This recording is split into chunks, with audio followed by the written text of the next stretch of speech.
ब्रह्ममुरारिसुरार्चितलिङ्गं निर्मलभासितशोभितलिङ्गम् जन्मज दुःखविनाशकलिङ्गं तत्प्रणमामि सदा शिवलिङ्गम्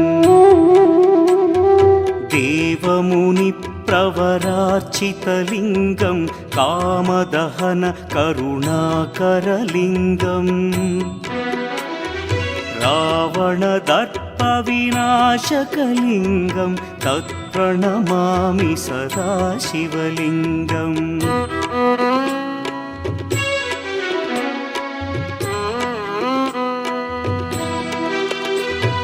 सर्वसुगन्धसुलेपितलिङ्गं बुद्धिविवर्धनकारणलिङ्गं सिद्धसुरासुरवन्दितलिङ्गं तत्प्रणमामि सदा शिवलिङ्गं कनकमहामणिभूषितलिङ्गं फणिपतिवेष्टितशोभितलिङ्गम् दक्षसुयज्ञविनाशनलिङ्गं तत्प्रणमामि सदा शिवलिङ्गम् कुङ्कुमचन्दनलेपितलिङ्गं पङ्कजहार सुशोभितलिङ्गम् सञ्चितपापविनाशनलिङ्गं तत्प्रणमामि सदा शिवलिङ्गम्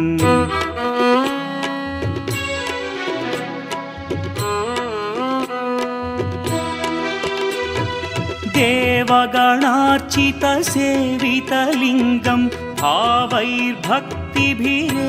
च लिङ्गं दिनकरकोटिप्रभाकरलिङ्गं तत्प्रणमामि सदा शिवलिङ्गम् अष्टदलोपरिवेष्टितलिङ्गं सर्वसमुद्भवकारणलिङ्गम्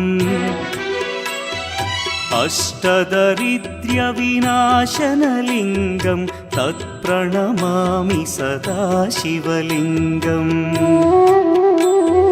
सुरगुरुसुरवरपूजितलिङ्गं सुरवनपुष्पसदार्चितलिङ्गम् परमपदं परमात्मकलिङ्गं तत्प्रणमामि सदा शिवलिङ्गम् लिङ्गाष्टकमिदं पुण्यं यः पठेच्छिवसन्निधौ शिवलोकमवाप्नोति शिवेन सह मोदते।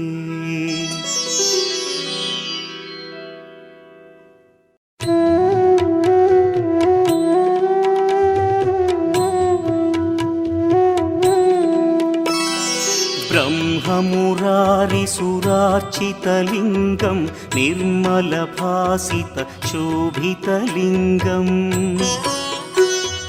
जन्मज दुःखविनाशकलिङ्गं तत्प्रणमामि सदा शिवलिङ्गम् देवमुनिप्रवरार्चितलिङ्गं कामदहन करुणाकरलिङ्गम् रावणदर्पविनाशकलिङ्गं तत्प्रणमामि सदा शिवलिङ्गम्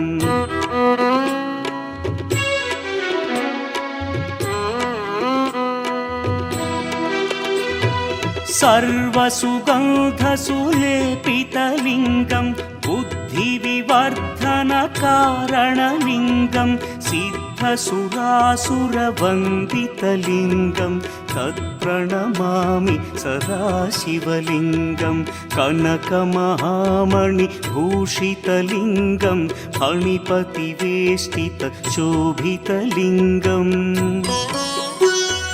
दक्षसुयज्ञविनाशनलिङ्गं तत्प्रणमामि सदा शिवलिङ्गम्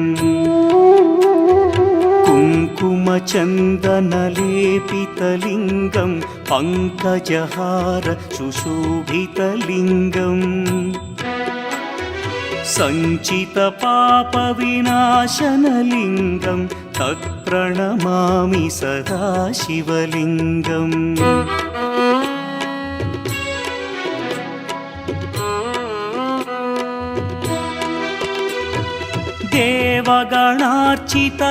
देवगणार्चितसेवितलिङ्गं भावैर्भक्तिभिरेव च लिङ्गं दिनकरकोटिप्रभाकरलिङ्गं तत्प्रणमामि सदा शिवलिङ्गम् अष्टदलोपरिवेष्टितलिङ्गं सर्वसमुद्भवकारणलिङ्गम्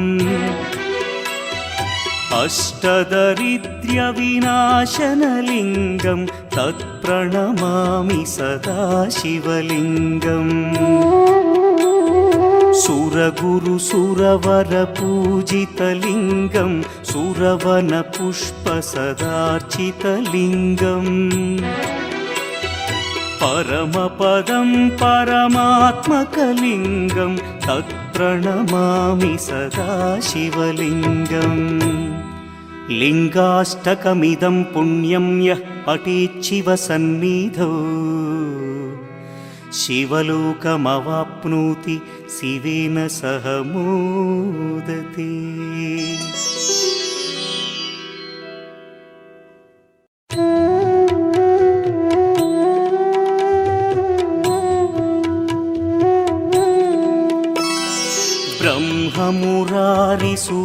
ब्रह्ममुरारिसुरार्चितलिङ्गं निर्मलभासितशोभितलिङ्गम् जन्मजदुःखविनाशकलिङ्गं तत्प्रणमामि सदा शिवलिङ्गम् देवमुनिप्रवरार्चितलिङ्गं कामदहनकरुणाकरलिङ्गम् रावणदर्पविनाशकलिङ्गं तत्प्रणमामि सदा शिवलिङ्गम्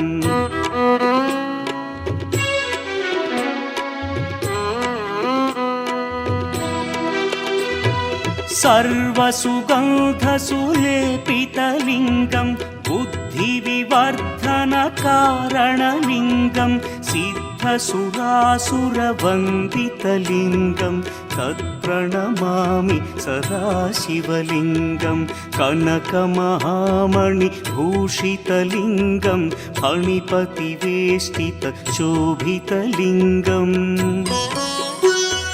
दक्षसुयज्ञविनाशनलिङ्गं तत्प्रणमामि सदा शिवलिङ्गम् कुङ्कुमचन्दनलेपितलिङ्गं पङ्कजहार सुशोभितलिङ्गम्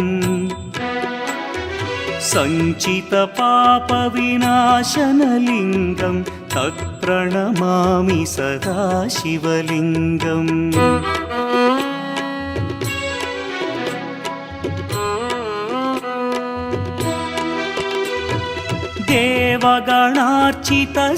देवगणार्चितसेवितलिङ्गं भावैर्भक्तिभिरेव च लिङ्गं दिनकरकोटिप्रभाकरलिङ्गं तत्प्रणमामि सदा शिवलिङ्गम् अष्टदलोपरिवेष्टितलिङ्गं सर्वसमुद्भवकारणलिङ्गम् अष्टदरिद्र्यविनाशनलिङ्गं तत्प्रणमामि सदा शिवलिङ्गम् सुरगुरुसुरवरपूजितलिङ्गं सुरवनपुष्पसदार्चितलिङ्गम् परमपदं परमात्मकलिङ्गं तत्प्रणमामि सदा शिवलिङ्गम् लिङ्गाष्टकमिदं पुण्यं यः पठेच्छिवसन्निधौ शिवलोकमवाप्नोति शिवेन सह मोदते।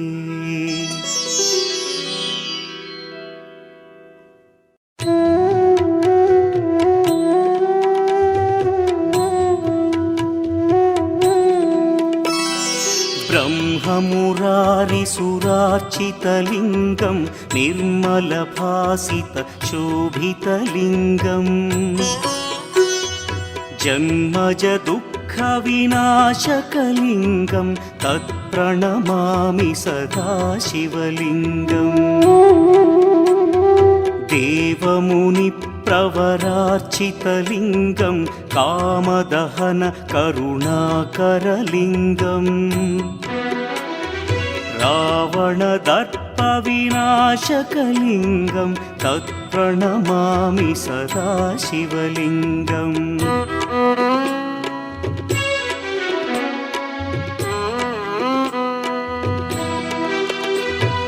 सर्वसुगन्धसुलेपितलिङ्गं बुद्धिविवर्धनकारणलिङ्गं सिद्धसुरासुरवन्दितलिङ्गं तत्प्रणमामि सदा शिवलिङ्गं कनकमहामणिभूषितलिङ्गं फणिपतिवेष्टितशोभितलिङ्गम् दक्षसुयज्ञविनाशनलिङ्गं तत्प्रणमामि सदा शिवलिङ्गम् कुङ्कुमचन्दनलेपितलिङ्गं पङ्कजहार सुशोभितलिङ्गम् सञ्चितपापविनाशनलिङ्गं तत्प्रणमामि सदा शिवलिङ्गम्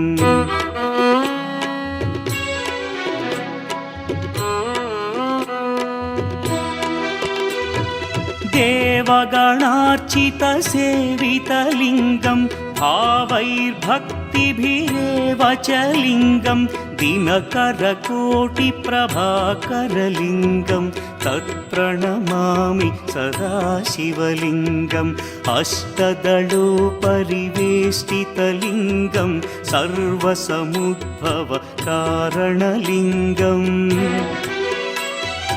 अष्टदरिद्र्यविनाशनलिङ्गं तत्प्रणमामि सदा शिवलिङ्गम् सुरगुरुसुरवरपूजितलिङ्गं सुरवनपुष्पसदार्चितलिङ्गम् परमपदं परमात्मकलिङ्गं तत्प्रणमामि सदा शिवलिङ्गम् लिङ्गाष्टकमिदं पुण्यं यः पठेच्छिवसन्निधौ शिवलोकमवाप्नोति शिवेन सह मोदते।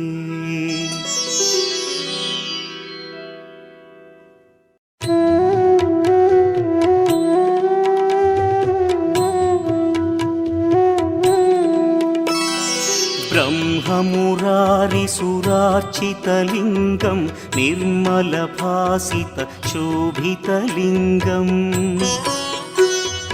जन्मजदुःखविनाशकलिङ्गं तत्प्रणमामि सदा शिवलिङ्गम् देवमुनिप्रवरार्चितलिङ्गं कामदहन करुणाकरलिङ्गम् रावणदर्पविनाशकलिङ्गं तत्प्रणमामि सदा शिवलिङ्गम्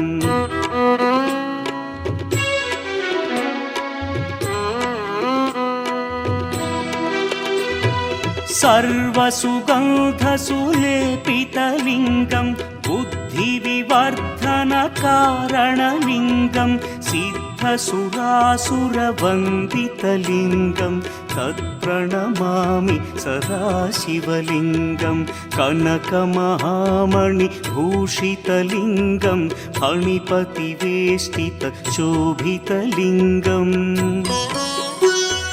दक्षसुयज्ञविनाशनलिङ्गं तत्प्रणमामि सदा शिवलिङ्गम् कुङ्कुमचन्दनलेपितलिङ्गं पङ्कजहार सुशोभितलिङ्गम् सञ्चितपापविनाशनलिङ्गं तत्प्रणमामि सदा शिवलिङ्गम्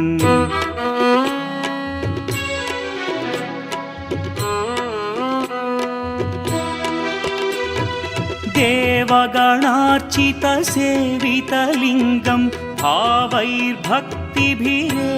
च लिङ्गं दिनकरकोटिप्रभाकरलिङ्गं तत्प्रणमामि सदा शिवलिङ्गम् अष्टदलोपरिवेष्टितलिङ्गं सर्वसमुद्भवकारणलिङ्गम् अष्टदरिद्र्यविनाशनलिङ्गं तत्प्रणमामि सदा शिवलिङ्गम्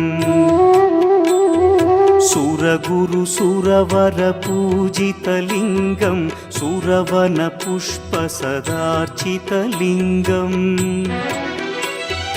परमपदं परमात्मकलिङ्गं तत्प्रणमामि सदा शिवलिङ्गम् लिङ्गाष्टकमिदं पुण्यं यः पठेच्छिवसन्निधौ शिवलोकमवाप्नोति शिवेन सह मोदते।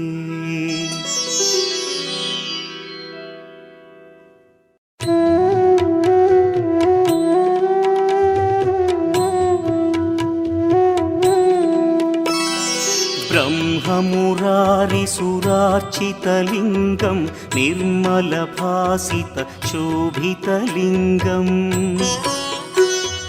जन्मजदुःखविनाशकलिङ्गं तत्प्रणमामि सदा शिवलिङ्गम्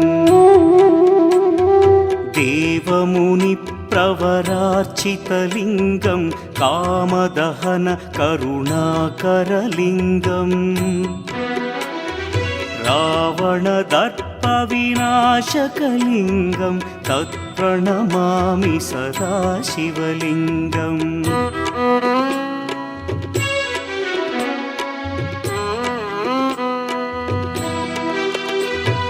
सर्वसुगन्धसुलेपितलिङ्गं बुद्धिविवर्धनकारणलिङ्गं सिद्धसुरासुरवन्दितलिङ्गं तत्प्रणमामि सदा शिवलिङ्गं कनकमहामणिभूषितलिङ्गं फणिपतिवेष्टितशोभितलिङ्गम्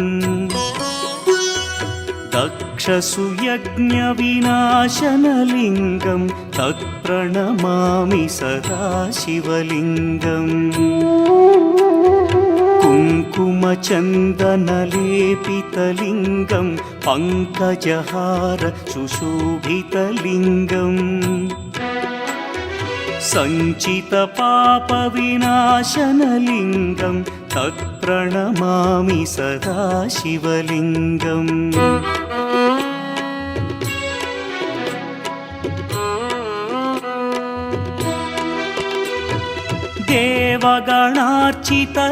देवगणार्चितसेवितलिङ्गं भावैर्भक्तिभिरेव च लिङ्गं दिनकरकोटिप्रभाकरलिङ्गं तत्प्रणमामि सदा शिवलिङ्गम् अष्टदलोपरिवेष्टितलिङ्गं सर्वसमुद्भवकारणलिङ्गम् अष्टदरिद्र्यविनाशनलिङ्गं तत्प्रणमामि सदा शिवलिङ्गम् सुरगुरुसुरवरपूजितलिङ्गं सुरवनपुष्पसदार्चितलिङ्गम् परमपदं परमात्मकलिङ्गं तत्प्रणमामि सदा शिवलिङ्गम् लिङ्गाष्टकमिदं पुण्यं यः पठेच्छिवसन्निधौ शिवलोकमवाप्नोति शिवेन सह मोदते।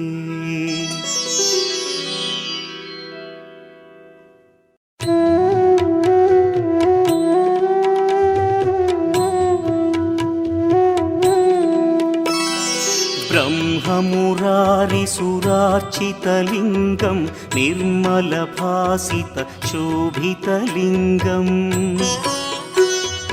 जन्मज दुःखविनाशकलिङ्गं तत्प्रणमामि सदा शिवलिङ्गम्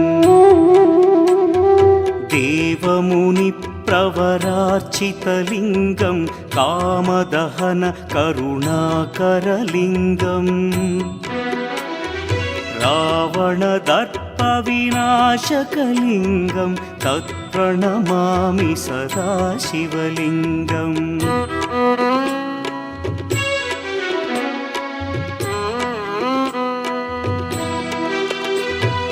सर्वसुगन्धसुलेपितलिङ्गं बुद्धिविवर्धनकारणलिङ्गं सिद्धसुरासुरवन्दितलिङ्गं तत्प्रणमामि सदा शिवलिङ्गं कनकमहामणिभूषितलिङ्गं फणिपतिवेष्टितशोभितलिङ्गम्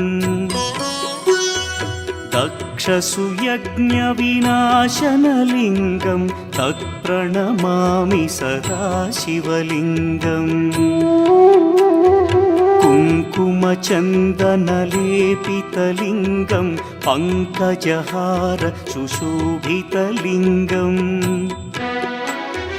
सञ्चितपापविनाशनलिङ्गं तत्प्रणमामि सदा शिवलिङ्गम्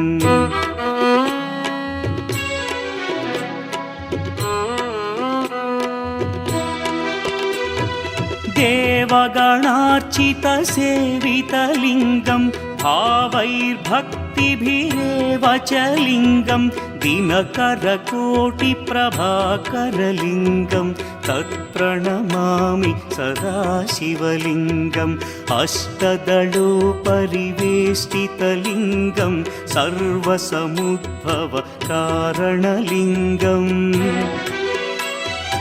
अष्टदरिद्र्यविनाशनलिङ्गं तत्प्रणमामि सदा शिवलिङ्गम् सुरगुरुसुरवरपूजितलिङ्गं सुरवनपुष्पसदार्चितलिङ्गम् परमपदं परमात्मकलिङ्गं तत्प्रणमामि सदा शिवलिङ्गम् लिङ्गाष्टकमिदं पुण्यं यः पठेच्छिवसन्निधौ शिवलोकमवाप्नोति शिवेन सह मोदते।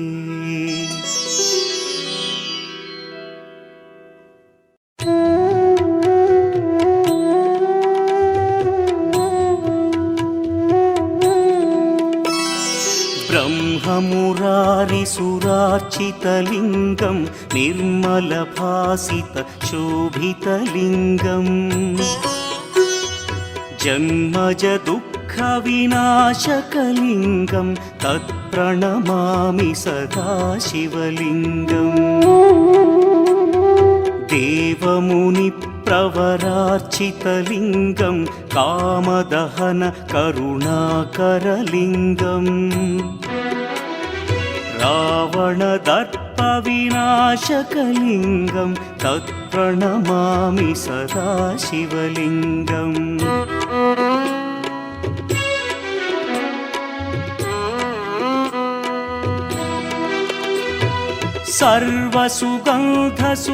सर्वसुगन्धसुलेपितलिङ्गं बुद्धिविवर्धनकारणलिङ्गं सिद्धसुरासुरवन्दितलिङ्गं तत्प्रणमामि सदा शिवलिङ्गं कनकमहामणिभूषितलिङ्गं फणिपतिवेष्टितशोभितलिङ्गम् दक्षसुयज्ञविनाशनलिङ्गं तत्प्रणमामि सदा शिवलिङ्गम् कुङ्कुमचन्दनलेपितलिङ्गं पङ्कजहार सुशोभितलिङ्गम् सञ्चितपापविनाशनलिङ्गं तत्प्रणमामि सदा शिवलिङ्गम्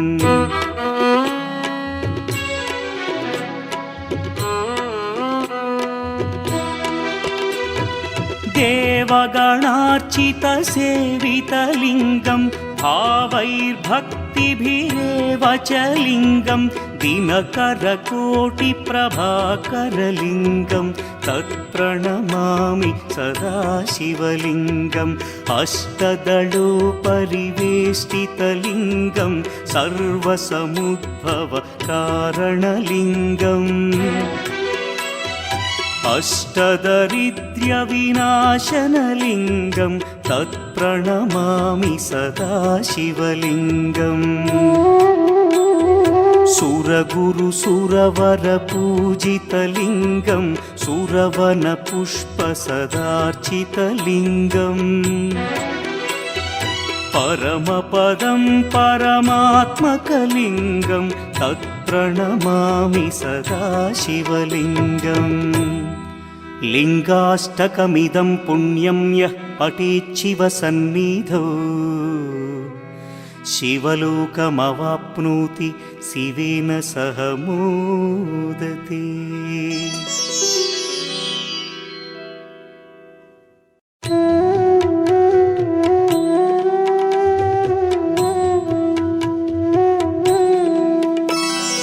ब्रह्ममुरारिसुरार्चितलिङ्गं निर्मलभासितशोभितलिङ्गम्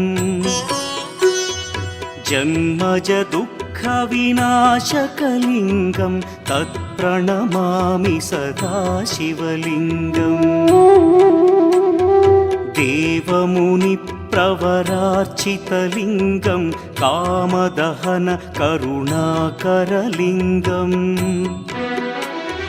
रावणदर्पविनाशकलिङ्गं तत्प्रणमामि सदा शिवलिङ्गम्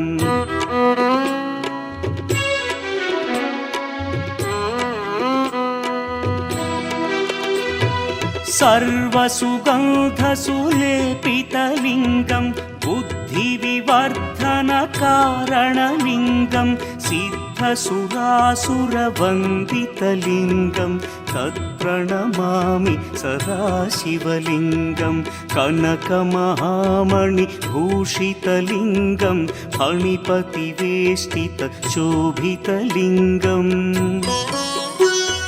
दक्षसुयज्ञविनाशनलिङ्गं तत्प्रणमामि सदा शिवलिङ्गम् कुङ्कुमचन्दनलेपितलिङ्गं पङ्कजहार सुशोभितलिङ्गम् सञ्चितपापविनाशनलिङ्गं तत्प्रणमामि सदा शिवलिङ्गम्